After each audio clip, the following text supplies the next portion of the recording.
Organ donation అంటే ఇంకా జనాలకి అవేర్నెస్ లేదండి. ఫ్రాంక్గా చెప్పాలంటే ఏంటంటే, బ్రెయిన్ డెత్ ఎవరికైతే అయిందో ఆ తర్వాత ఆర్గాన్ డొనేట్ చేస్తే ఏంటంటే 10 మందికి ఉపయోగపడుతుంది. కార్నియా దగ్గర నుంచి liver, kidney, heart, lungs. So అది వేస్ట్ అయిపోయే బదులు, వాళ్ళని క్రిమేట్ చేసేసే బదులు కొంతమందికి మనం లైఫ్ ఇచ్చాము అనే తృప్తి అట్లీస్ట్ ఉంటుంది. వాళ్ళ ఫామ్లో వీళ్ళు కూడా బతుకుంటారు. అందుకని ఏంటంటే ఆర్గాన్ డొనేషన్ అనేది ప్రతి ఒక్కళ్ళు రెస్పాన్సిబుల్గా తీసుకొని చేయాల్సిన విషయం. ఆల్రెడీ మనం last time organ donation day రోజు రమేష్ హాస్పిటల్ ఎంప్లాయీస్ అందరం ఒక 400 మంది పైగా మేము సైన్లు పెట్టామండి ఆల్రెడీ.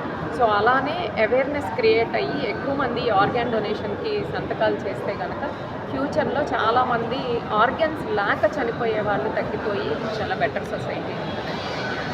సో తప్పకుండా ఎవరికి వీలైనా కానీ, ఇప్పుడు మనమేమి బతకుండగా ఆర్గాన్స్ తీసుకోరు కదా, బ్రెయిన్ డెత్ అయితేనే మనం ఆర్గాన్స్ ఇస్తాము. సో అది అందరూ ముందుకు వచ్చి రెస్పాన్సిబుల్గా ఫీల్ అయ్యి చేయాలి అని.